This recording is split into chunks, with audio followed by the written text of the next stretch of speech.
I think one of the goals in caring for people is trying to figure out how does it become cultural, you know?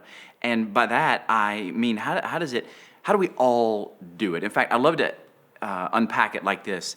How do you know when something becomes cultural in your workplace? How do you know when caring for people moves from the to-do list, maybe watching a video or reading a manual or being told this is what we do, to becoming like a little bit different, cultural?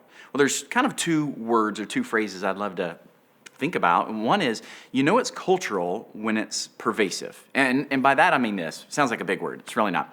It literally means it transcends the confines of the building. So you walk into work, maybe you clock in, you go to wherever you work, at your store or your restaurant or your place of business, and you go.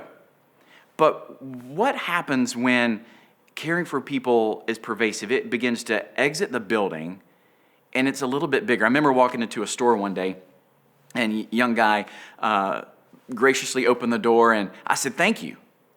And I mean, you know what he said back to me? I mean, two simple words, but it caused me to stop in my tracks. He said, "My pleasure." And I stopped, and I looked at him, and I said, "Do you work at Chick-fil-A?"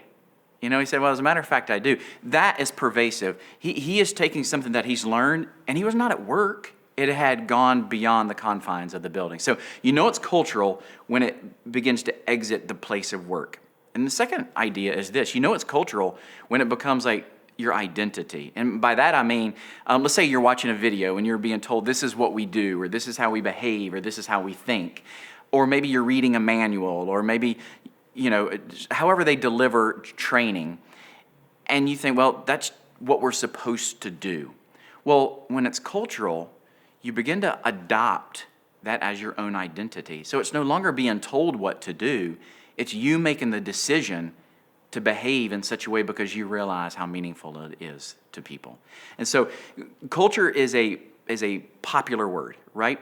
In the place of business, wherever you work, if it's in a store or a restaurant, think about it like this. However you choose to behave, however you choose to care for people, let it be pervasive. Let it go beyond the confines of the building and begin to adopt as your own identity. Like, caring for people is not something I do, but it's actually who I am. And people will feel the difference as they interact with you. And they will say, you know what? There's something distinctly different about this person. And eventually they'll say there's something distinctly different about this store or this restaurant or this place of business. Again, you're creating something memorable by giving them something meaningful.